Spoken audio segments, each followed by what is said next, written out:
It's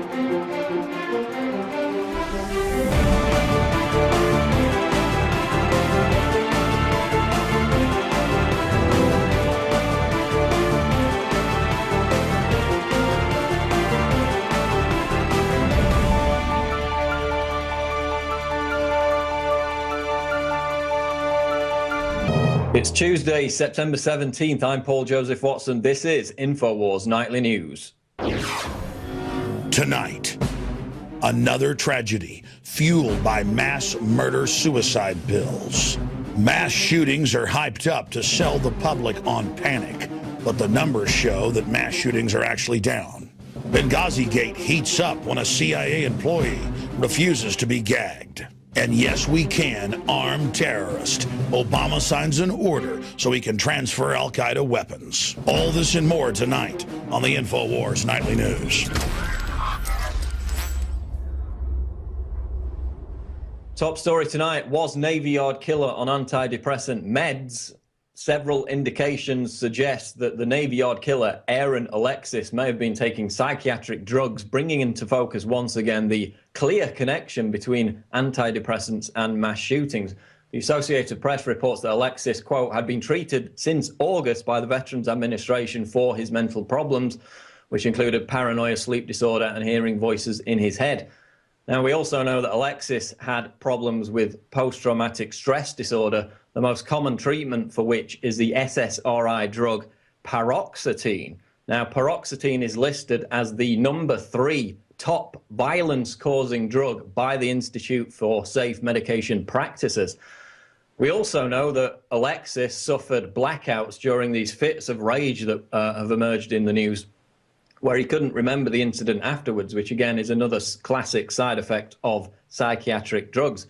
We also know that the shooter had anger management issues, and again, SSRI drugs, including paroxetine, Prozac, and Zoloft, are absolutely routine prescriptions in terms of treating anger management.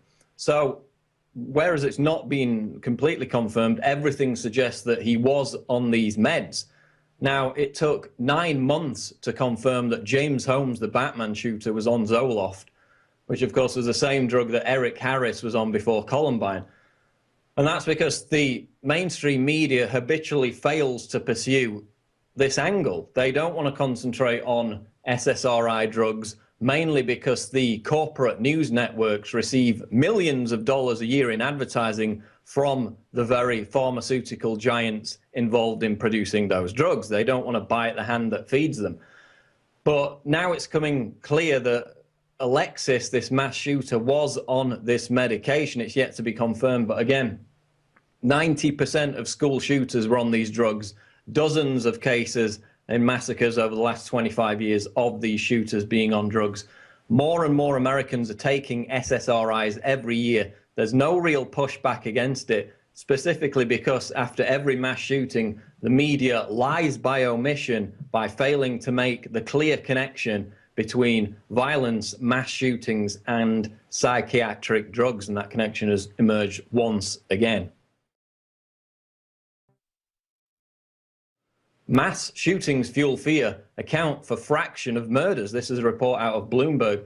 Mass U.S. shootings, such as the bloody rampage at the Washington Navy Yard, spur safety concerns and garner intense media attention, while statistically accounting for few of the total murders reported worldwide. So in this article, which breaks down the research of James Allen Fox, a professor of criminology at Boston's Northeastern University, documents that there is no recent epidemic of mass shootings in the United States, and that the fraction, the percentage of mass shootings in terms of murders is extremely small. Now, again, it's perception over reality. The mainstream media's obsession over these incidents, again, in relation to their gun control agenda, manipulates Americans into thinking they're becoming more commonplace. Same with gun crime. Violent crime is decreasing rapidly in the United States. Gun homicides in the US are down 49% since 1993, according to the Justice Department's own figures. But because the political establishment has organized this agenda to eviscerate the Second Amendment, it relies on the corporate press to provide the emotional theater necessary to elicit support from the American people for gun control, support which would be far lower if Americans were cognizant of the actual facts. The Telegraph reports Aaron Alexis, Washington Navy Yard gunman, obsessed with violent video games. The Washington Navy Yard gunman Aaron Alexis played violent video games, including Call of Duty, for up to 16 hours at a time, and friends believe it could have pushed him towards becoming a mass murderer. They've got quotes from his friends in this article saying, "I think games might be what pushed him that way." Now, as we talked about earlier today on the Alex Jones Show, the usual response whenever I raise this issue of video games and mass shootings is, you know, I play violent video games. I'm not a mass murderer. Millions of people play video games worldwide. They're not all violent. But that's not the issue. The question that we're asking is, does an obsession with violent video games make it more likely for an already unstable person to cause violence, especially in connection, in addition to these SSRI drugs that we just talked about? Now, to be fair, most of the actual studies have not found a relationship between video games and actual violence generally in society. But I think it's obvious that there needs to be more research into this connection between mass shooters, already unstable people on psychiatric drugs. You know, Anders Breivik, Harrison Kleinbold, Adam Lanza, now the Navy shooter, all obsessed with violent video games. There's been very little research into that specific link, and I don't think it's unreasonable that we should study that connection in more depth. But even more importantly, as NBC News reported, quote, increasingly the Pentagon is joining forces with the video games industry to train and recruit soldiers. The US Army considers such simulators vital for recruits who've been weaned on shoot-'em-up games. So just like Hollywood, the military is using these games as a recruiting tool to train killers, actual killers. So is it any surprise that, you know, when we habitually see mass shooters being obsessed with these video games, that there's also the same connection? We're not calling for banning video games. I understand that to a lot of young people, and we're even alienating a lot of our audience in slamming video games and their link to violence. You know, it's a religion. But we're not saying we're going to ban them. We're not going to take away people's addiction. And we're not saying that video games aren't fun. You know, we all need a release. But 16 hours a day playing Call of Duty, I don't think that's going to be healthy for anyone. And is it any wonder that, you know, childhood obesity is through the roof? It's more than doubled in children, tripled in adolescents over the past 30 years. Is it any wonder that kids are growing up now with increasingly less social skills? You know, this level of, you know, obsession for video games is not healthy in a physical sense, and it's not healthy for society. I don't think anyone could argue with that. Moving on, CIA employee who refused to sign non-disclosure on Benghazi suspended. A CIA employee who refused to sign a non-disclosure agreement barring him from discussing the September 11, 2012 terrorist attack in Benghazi, Libya, has been suspended as a result and forced to hire legal counsel, according to a top House lawmaker. Of course, as was recently revealed, which we reported on, the White House is trying to keep these CIA agents quiet because they don't want them blowing the whistle on the real story behind Benghazi, which was obviously the secret transfer of heavy weaponry to FSA rebels and al-Qaeda terrorists in Syria.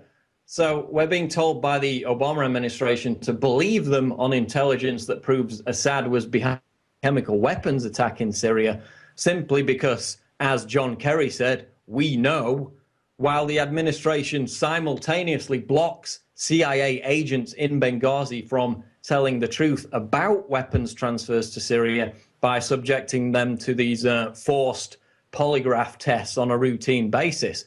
So forgive me for actually using my brain, but why should we trust the White House on Syria when they've already been actively covering up what happened at Benghazi? Initially, of course, stupidly attempting to blame it on a YouTube video, and they've been running that cover-up for over a year. The Alex Jones channel is the official page of the InfoWar, but don't miss what's happening on our other channels. The Info Warrior, with the week's best videos. Prison Planet Live, where Paul Joseph Watson gives his expert analysis. And keep up with the rest of the InfoWars crew on our other pages. All of our videos are available to repost for educational purposes. See the sidebar of the Alex Jones channel for the subscription links. And remember, you can always find our videos in the highest quality by becoming a member of PrisonPlanet.tv.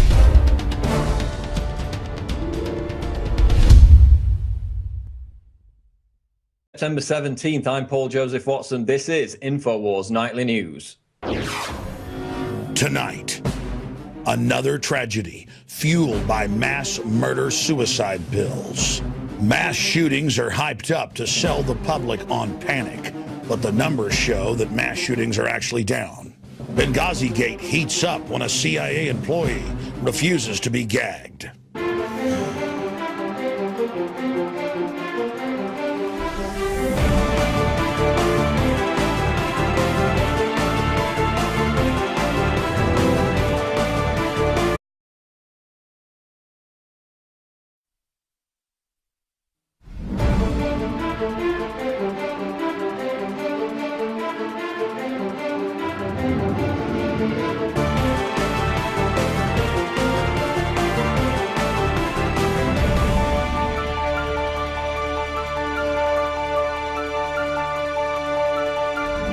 It's Tuesday, September